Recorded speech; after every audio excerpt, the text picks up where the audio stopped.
Good evening, everybody. Wow, there is a wonderful crowd that I can see already online tonight, and I can see a lot of you have joined on our Facebook Live. What a fantastic crowd we have tonight for a fantastic speaker. My name is Tennille Murray. I'm the Community Engagement Director here at the Australian Jewish Association, and it's wonderful to see so many of you here live tonight on our weekly AJ Zoom. We are truly honored this evening to have a very special guest, Sharren Haskel, the Deputy Minister of Foreign Affairs and a member of the Israeli Knesset. She is one of Israel's most dynamic and inspiring young leaders, and over the years, Sharren has earned a reputation for her clarity, courage, and commitment to Israel's future. As one of the youngest members ever selected to the Knesset, Sharren has been a strong and consistent voice for Israel's security, democracy, and innovation, and as well for the values that unite the Jewish people around the world. Tonight, we will address the growing push by some of the Western nations to recognize a so-called Palestinian state, what that means for Israel, and what that means for Jews worldwide. We'll also be discussing the global propaganda war that's being waged against Israel and how our nation must continue to stand strong, proud, and united in the face of rising anti-Israel and anti-Semitism. Before we begin tonight, I would like to extend a very heartfelt thank you to our good friend, Alex Goodman, and the Friends of Likud for helping us in organizing tonight's wonderful speaker. I won't just hand over straight to Sharren. Tonight we're going to run our interview style, so please join me in welcoming our CEO, Robert Gregory, and one of our founding AJ members, Michael Bird, and of course, Sharren Haskel. Thank you.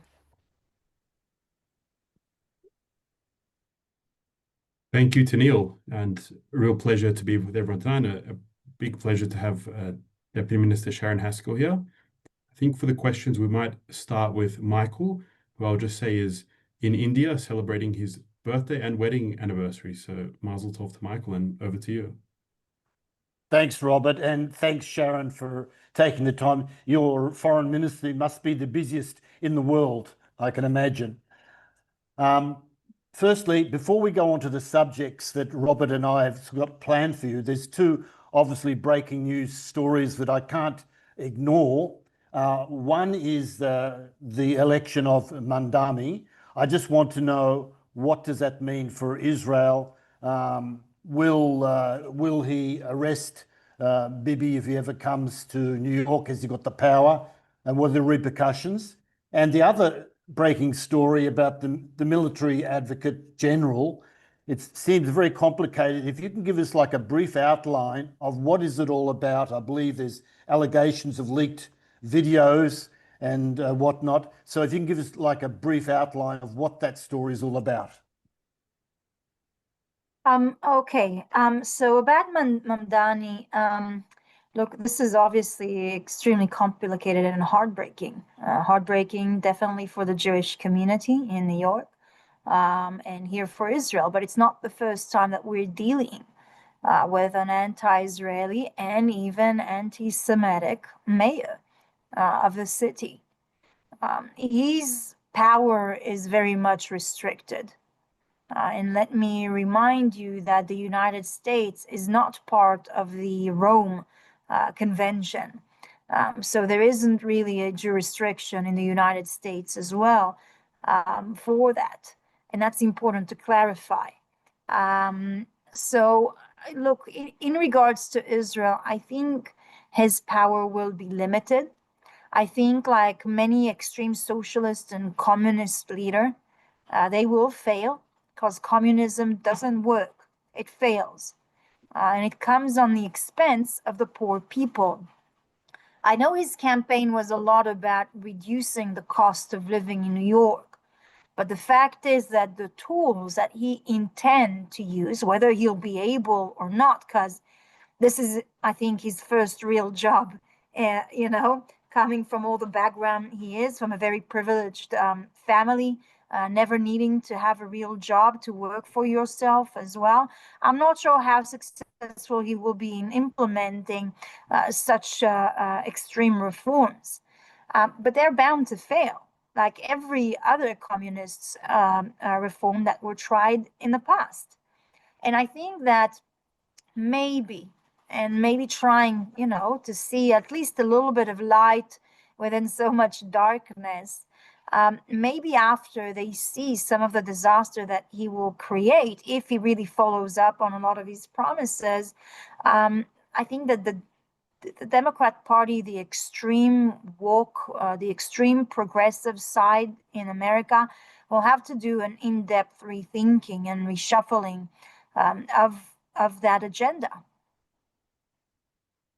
Okay, thanks for that. And about the military advocate general, if you can give us a brief outline of what is that all about? What is the agenda? Sorry, which military advocate? The military advocate general that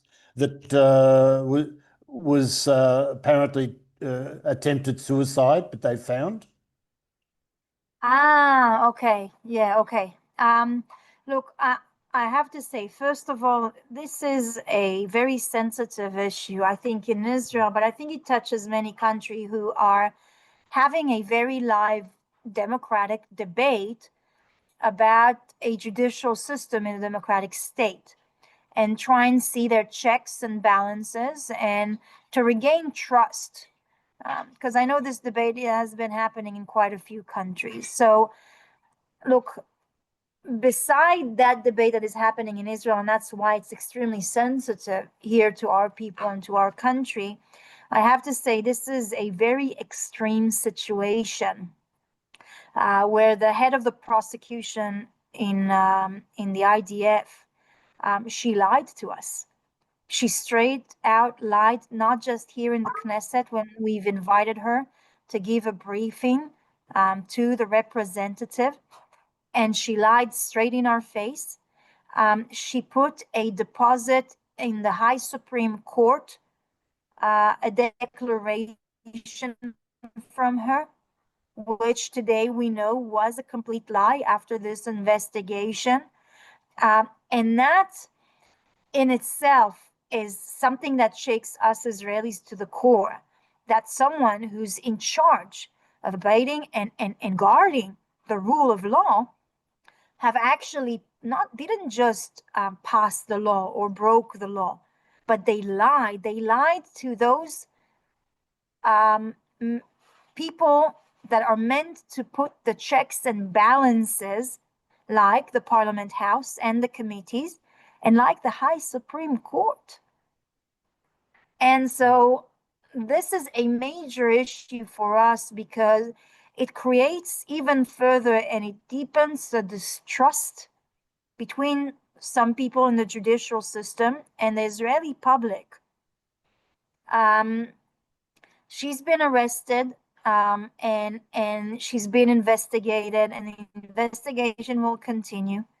There's a lot of questions about it because the government legal advisor was meant to supervise on the process and to see that she's investigating things in depth. Now that we know that the legal prosecutor of the IDF have lied, there's questions also about the government legal advisor and whether she was part of it or not. I'm guessing she would be investigated in this regards as well to this event. But we're following that up closely, but you need to understand that this event in itself just shook us to our core in regards to the trust between the Israeli public and the judicial system that is in place to make sure that there's nothing and no one above the law. Thanks for that, Robert. Yes, I think the next question you had as well, you were going to ask. Yes, look, Sharren, you've just returned from a 6-day trip to the Pacific and New Zealand. I notice, or we all notice, you didn't come down under to Australia. I'm not sure if that's because you were concerned that the minister, Tony Burke, may not have issued you a visa. So I hope that's not the case. But what was the reason for your trip to the Pacific and New Zealand, and what did you achieve there? Wow. So let's start with the first thing. First of all, it was very difficult for me as a former Australian and having so many friends and family, and especially the Jewish community who is in such a need at this point, where there's so much violence and hatred that's being spread, for me to actually not come for a visit. And I really look forward to come in the future, to support and to assist, you know. But the first thing, I think on a personal level, I don't think I would have put to the test whether I will receive a visa or not. But it's also important to understand that this trip specifically was to a few of our allies who have been supported us immensely during the last 2 years. I mean, we have a huge history with many islands in the Pacific, including Papua New Guinea and Fiji, Micronesia, Samoa, and many more. But during the last 2 years, they really stood out because even though immense pressure and many challenges, and they stood it and they stood beside us. They've supported us in the United Nations with many votes. They put a declaration and they represented us in the ICC cases and ICJ cases. And they've opened an embassy in Jerusalem during the war. Now you can only imagine how much pressure would be from another side to not do something like that. And it was very symbolic for them. It was important for them. So for us, for the Prime Minister and the Foreign Minister, and for me personally, this trip was very important to show gratitude and to thank them personally for the immense support that we've been receiving from them in the last 2 years. Don't forget, the finger or the vote at the United Nations of Micronesia or Fiji is the same as the vote of Australia. There's no difference. And they stood there and they supported us. And for that, we're extremely grateful. This was a special delegation with business partners and Israeli businessmen to try and see how we can expand and continue our cooperation. We've had an MOU we've signed on cyber and security with Fiji, where we try and see how we can collaborate together and help them as well to strengthen their systems of government. And I think that was extremely, extremely important. Israel cannot take for granted any friend. We've seen many friends who turned their backs on us, who betrayed us. And luckily, those countries withheld immense pressure and continued their support. Thank you. Robert? Thanks, Sharren. Yeah, and we've saw some reporting about your visit, and it looks like it was very successful. And yeah, I never thought we would see Australia being one of the outliers in terms of being anti-Israel in this region compared to some of the other countries. But changing topic a little bit, when we saw some of the hostile moves to recognize this so-called Palestine, there was a lot of talk about what the Israeli response would be.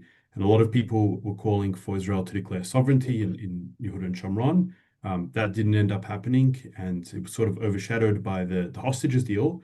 But other people were saying that the government should at least close some of the consulates, like of France and Britain in Jerusalem. Basically, we haven't seen any response. So will there be a response, or will Israel just sort of let that slide? What happened? Okay, so I've had an interview and I put that in Hebrew. My position is that we need to close some of these embassies, definitely the French one, and there should be more diplomatic measures that I've outlined in that interview in Hebrew as well. I think this kind of event cannot go without a response. The foreign minister put his proposition on the prime minister table, and the prime minister is now thinking about it.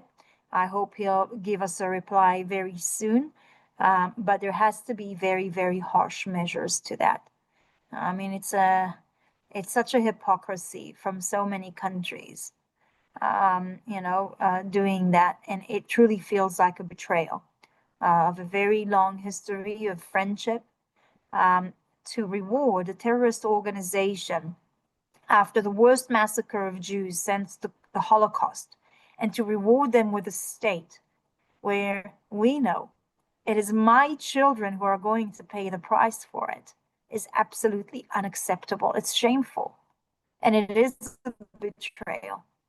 But unfortunately, this is where we are, where some countries, instead of thinking of moral values, of international relations, they think about internal politics and appeasing a very radical wing within their own parties.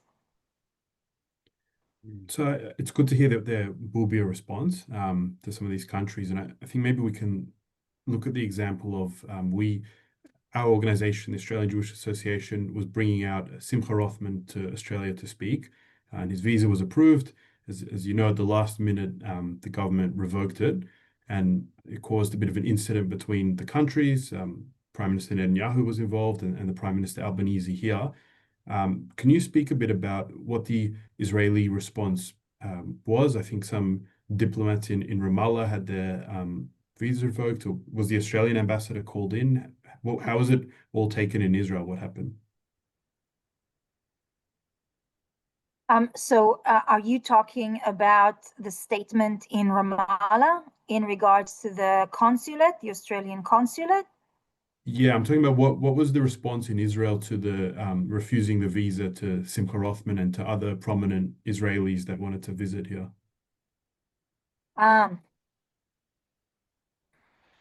Well, look, we are extremely disappointed, to say the least. I have to say that this is severing our relationships.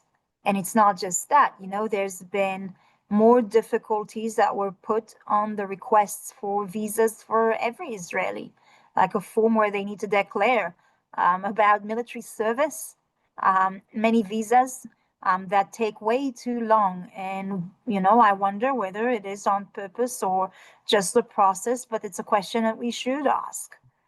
And the fact that they've boycotted or they refuse the visa of government or Knesset official, there has to be an answer for that. Is it something they did, or is it something they said? Because if you evoke a visa based on things someone said, I can give you a list of hundreds, if not thousands, of pro-terrorists who verbally supported killing, murdering, extremism, recruiting Muslims into the roles of terrorist organizations that received visas to Australia and are hosted by Australia, which is far worse than anything said by the Israeli government, because this is a call for an action. On the other hand, is it something they did? And if it is something that they did during the last 2 years, during the war, these are decisions that the entire government of Israel did, the actions.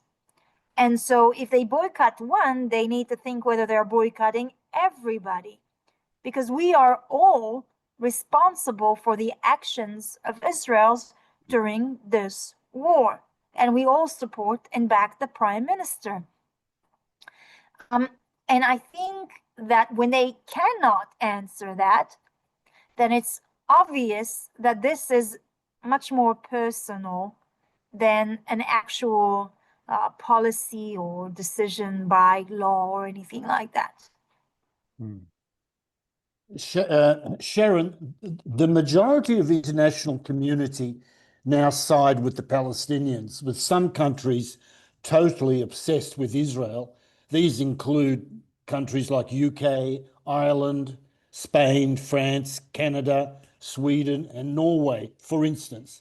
Does the Israeli government follow or aware of the anti-Israel rhetoric that comes out of these countries? And do you ever call in the ambassadors of any of these countries to discuss their obsession, just as they would call in the Israeli ambassador to their countries at various times.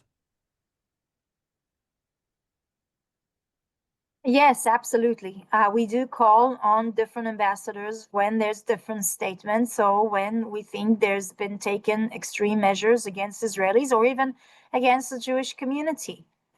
And that's important to say. Our job in the foreign ministry of Israel is a little bit different than many other foreign ministries. We don't just care for the Israelis. We feel the responsibility also for Jewish communities around the world. And so when the Jewish community, whether it's in Melbourne or Sydney or Brisbane, will be targeted, will be attacked, when there's not enough security, when they don't address anti-Semitism, we'll speak out and we'll do everything in our capability to defend those community. We might be the smallest people in the world, but we are the biggest family in the world. So in that regards, we do call them in. We are quite concerned about the change of position in a few governments, but it's interesting to see that many of those governments who turn their back on Israel come from a certain political side. And many of these countries are countries where there was a massive immigration into their countries from Muslim countries like Pakistan and Afghanistan and Syria.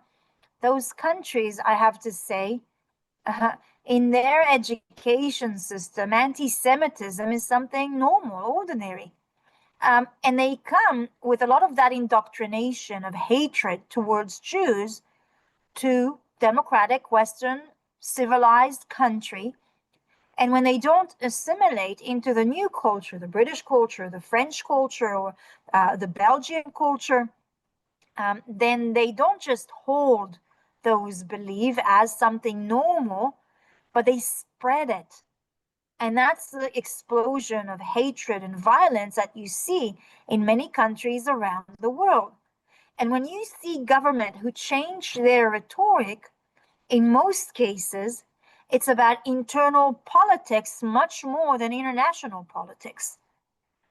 It is to appease those voters. And if you see, in the UK, where almost 200 representatives, parliament members, that were voted on a small majority based on many of those communities who hold a lot of hate to Israel, a lot of hate towards Jews, then you speak that language.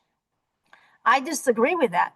I don't think you should exchange your moral compass for a seat. I think as a leader, you should stand tall. You should, push what you believe in, and you come to make the changes in your parliament and in your society. But unfortunately, politics, and as we know it, many politicians do not sustain the pressure that comes from those communities. Robert? Sharren, how should Israel relate to some of the populist groups on the right? So we obviously saw like President Trump is the best example, and he came to power, and we see in the UK and France that some parties might. Some of them, like Geert Wilders, are very pro-Israel. Others are more controversial. We've just had Tommy Robinson visit Israel. So where should Israel be seeking support amongst these groups? Is there somewhere they should draw the line? What's the policy? Absolutely. So it's important to note as well, up until about a year and a half ago, many of these parties were actually boycotted by Israel. I did a debate on that in the parliament quite a few years ago, in order to draw a line between the right-wing side of the map and Nazis. When we entered the foreign ministry, there's 5 criteria that we're looking into to see whether a party, whether it had Nazi roots or being accused of being Nazi, is actually like that. And we've released 3 parties, for example, in order to take it out of the boycott and to start a real communication with, like the Swedish Democrats in Sweden, that were considered very extreme, but they have very, prominent pro-Israeli views. They fought out any kind of relation to any representative who showed any signs of Nazism, and they ticked all these boxes that's very clearly they're not there. They are a right-wing government, but there's a huge difference between right-wing and between Nazism. And that's where we need to draw the line, and that's where we are now drawing the line since we've entered. I entered, and Gideon Sa'ar entered as the foreign minister. We've now allowed formation of relationship, for example, with the party of Marine Le Pen, which had roots, but it showed that it has remorsed it, it's been fighting it out, and it's changed its position in regards to Israel. And I know there's been major debates also, it's been very controversial. People like Tommy Robinson, okay? I don't think you can say on Tommy Robinson he's a Nazi, okay? And I think that Israel needs to boycott only people on that criteria. Now, I don't go into the debate whether to roll the red carpet or not, whether it is racism and it can backfire on us, and I know this debate is happening. My question is, if Tommy Robinson have 2 million followers that don't care for Israel, they only care about British agenda and British matters, and they put British interests first, and they haven't heard a thing about Israel. They have no idea what's the reality here, how our struggle between what's been happening there and what has happened on the 7th of October has the same root, okay? Can we allow to boycott someone who's willing to come to Israel and to expose to 2 million people who never been and don't care for Israel the reality of what is happening here? I think that's out of the question. And whether you support or not, it's not. We don't bring people here that we just support. We need to bring here everybody, and I think that the line is drawn on Nazi agenda.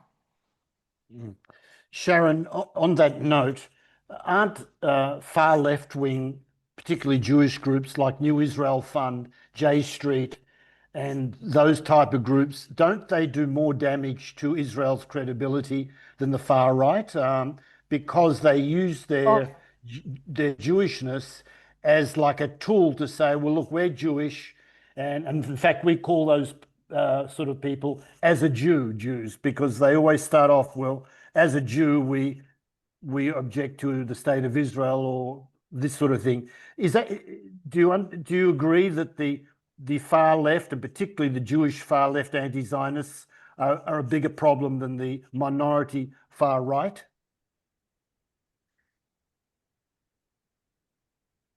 So yes, but I want to explain as well. Yes, they are one of our biggest challenges because it's different. Like I see on campuses, some of our biggest challenges, it's not Jewish lecturers, it's not pro-Palestinian lecturers, but it's radical left Israeli lecturers who come to campus, spread lies, blood libels, complete fabrications that have no base in reality. And then they are the proof for those organizations as if those blood libels can be true. And I think that is far more dangerous and much more damaging than anything that a pro-Palestinian group, BDS group, can actually do. Look, Israel is a free democracy. There's a lot of conversation. We have extreme right, we have extreme left as well. And for me, especially in the foreign ministry, it's been far more difficult to deal with that extreme left than the other side, unfortunately. Robert? I think we are up to audience questions, maybe. Actually, we've got a lot of hands raised. Yeah, I think we should go to the audience. Good idea. Yeah, just a reminder to everyone, if you're watching on Facebook or the other platforms, you can only ask questions on the Zoom. So join in, raise your hands, and Tennille will go to some questions. Thank you, Robert. We'll go to our questions, but as we do, we'll take a very short 30-second break where we will update you on some of what's going on at AJA, just to let you know that on November 30th is our Charity Day. Our Charity Day is the one opportunity we have to ask our supporters to really support us, to support the work that we're doing. So please do save that date, November 30th. We are looking for matches and we are looking for volunteers to do the call arounds on the day. So if you are able to be a matcher this year or volunteer, please get in contact with us through our website and our email. Great. We might start the questions with Bruce, if you'd like to unmute, please. Okay. Good. I'm unmuted. Hi, Bruce Hill from the Australian Jewish News here. Israel's already taken some action against Australia over its banning of Israeli figures like Hillel Fuld and Simcha Rothman from entering Australia. You've cancelled the visas of Australian diplomats working with the Palestinian Authority. From Israel's point of view, how does the standoff get resolved? Does Australia or Israel need to take the first step, and what do you think is required for relations to improve?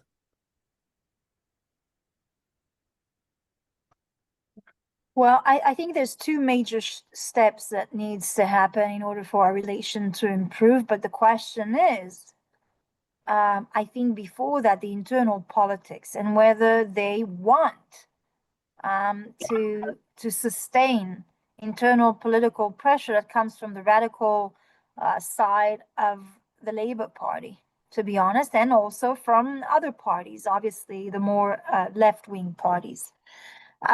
And that's the question. Look, there's two issues, and one of them is the rhetoric in regards to Israel that's been extremely biased. It's been one-sided. It was very much pro-Palestinians, and in some cases, they've really turned their back on us during a time of need, and you expect friends to stand beside you during a time of need. The second thing, and I think it's even more urgent than that, is to start dealing with an in-depth problem of anti-Semitism in Australia, not promoting it, not inflating it, not using a rhetoric that can somehow justify it, so that happens worse, it creates a worse situation, but to really take things into hands and start enforcing the law and protecting the Jewish community. And I think that's the most important step, at least for me, to see a sincere change of approach, because this will give us some buffer zone. We are extremely concerned about the Jewish community. This is one of our major topics right now, to see how we can fight racism, violence towards the Jewish community, attempt of burning synagogues. It's unacceptable. And that's where we are putting most of our efforts. So I think that has to be the first step in order to change things and strengthen things. Right now, I don't see yet serious steps towards it, unfortunately. Thank you. Next, we'll go to Alex Goodman, Friends of Likud. And again, thank you very much, Alex, and to Friends of Likud for supporting us to have our fabulous guest this evening. Alex. Thank you, Sunil. It's a pleasure. Good to see you again, Sharren. My Good to question see is, you, Alex. thank you. My question is that Israel is a pretty smart nation. We all know that. And it's an age-old question, and it's got to do with what they used to call public relations. It surprised me when I read in one of the Hebrew newspapers that Hamas have over 1,000 dedicated people in their PR organization producing TikTok videos and social media statements reaching out. And even when you look at Qatar, it's a country of 200,000 people. We're a mighty nation of 10 million people in Israel. I don't know if we have 5 people in PR. I mean, you're the best advocate that we have, Sharren. But is it a budget problem? What is the problem? Wow. So first of all, let's like burst the illusion. There are billions of dollars from Qatar, from Iran, Russia, China that are being invested in social media to picture a narrative. Okay? We will never be able to match the quantities of bots, of people who work on their projects, and the money that they are investing into it. There's not a chance. Okay? The only thing that we can do is to work on the quality and the content. Okay? Making sure every time we have facts and things that are backed, and use experts to shape our message and to bring the truth out. And yes, there's been times it's been more successful and times it's been less successful because it's a major challenge. But you need to also understand this is not just Israel's problem. This is an Australian problem. This is an American problem.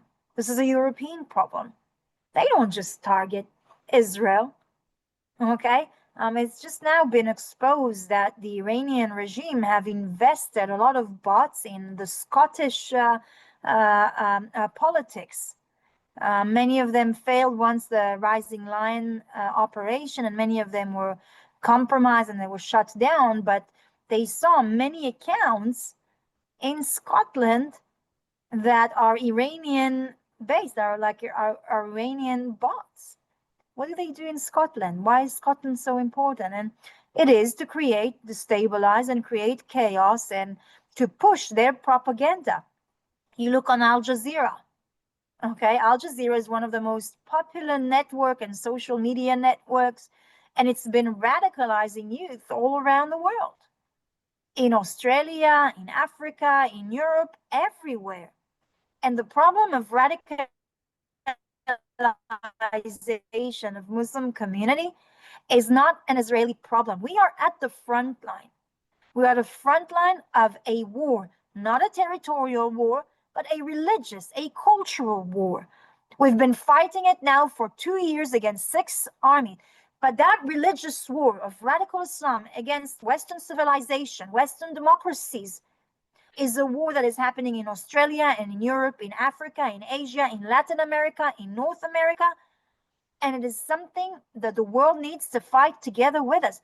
We will never have the resource to protect and defend the world, not from a military perspective and not from the propaganda perspective, because propaganda is being used as a tool of war since ages, since centuries back. And when different governments don't put enough effort to work together against it, they will lose. And part of the revelation about the Iranian involvement in Australia in targeting the Jewish community, do you think they're not working on media, on social media in Australia? Of course they do. What are you doing to fight that back? Because it's not about the Jews. It's about the values of democracy. It's about Christian communities, because they are targeted next. Look what's happening in Africa. Many Jewish community had to flee. My family from Morocco and many others from Algeria, Libya, Iraq, Iran, Afghanistan. What's happening in those countries? It's first the Saturday people, next it's the Sunday people. And that's what you see now. And they need to wake up and understand that right now it might be the Jewish community, but they are next. And it's not just the fight of Israel. It's a global war. It's a global fight. And if we don't stand together, then yes, look, Israel will survive. It will survive. We have a strong army. We have a strategy. God is on our side. So many miracles. We will not be defeated. Can you say the same about Belgium? Can you say that about France? About the UK? No. What are they teaching them in university? It's part of the Muslim Brotherhood strategy. What are they teaching them in university in Australia, in the UK, in France? To hate your history, to hate your culture, the Australian culture, to burn your flag in the streets in demonstrations.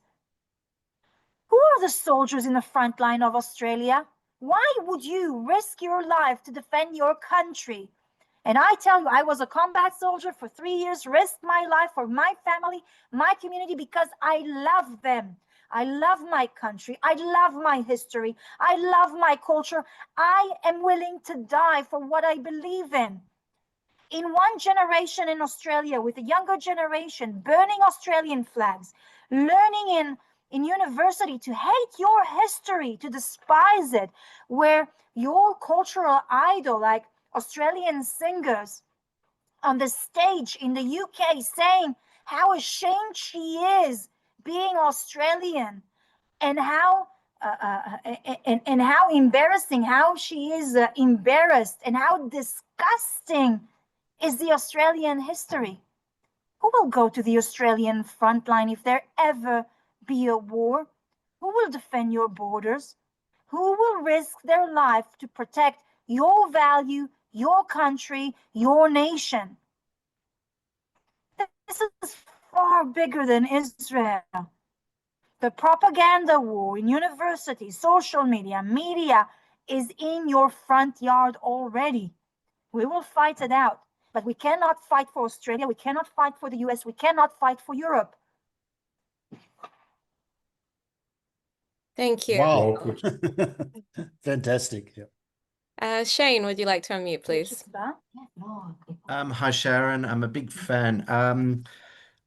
I've got two quick questions. One is, why is no one holding Qatar to account? But secondly, I know you said on Shari's program last week on Sky News that Israel would still be living lives. But my question is, Israel's always been at the forefront of helping during natural disasters.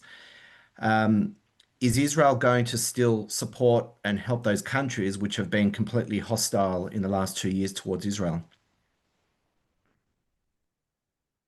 Wow.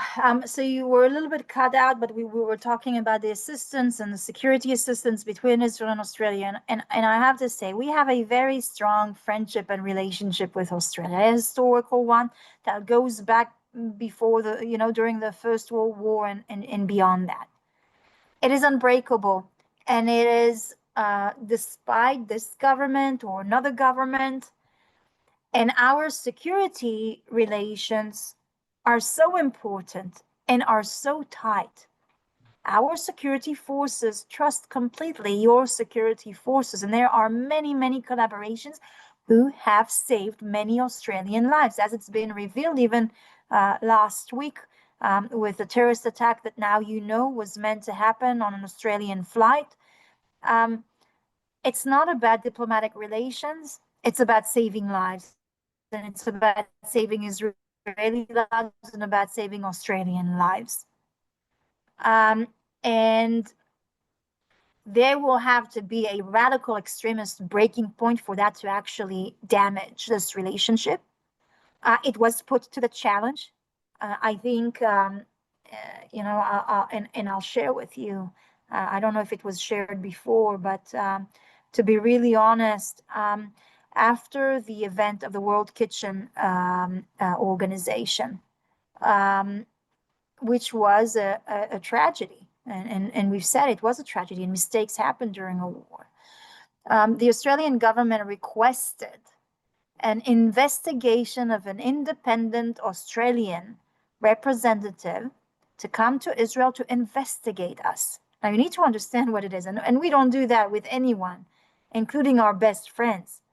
This is taking a military personnel independent from a foreign country during a time of war to the holy of holiest places, Central Command being exposed to all the intelligence, to all the material, everything, being interviewing officers and Israeli soldiers.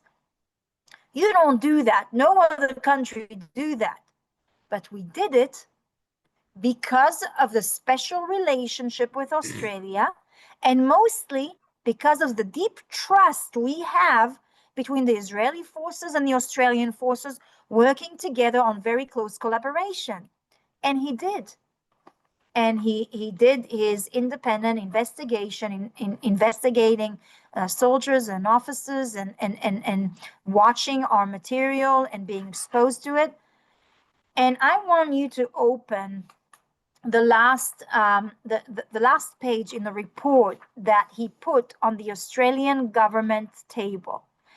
And in the last page, he says very, very clearly, he shortened, I mean, it's a big report, and he shortened in the last page all of his conclusions in a few lines. And one of the lines was that it was very clear that this was unintentionally, and it was a mistake. And we knew that, and we knew we can trust them.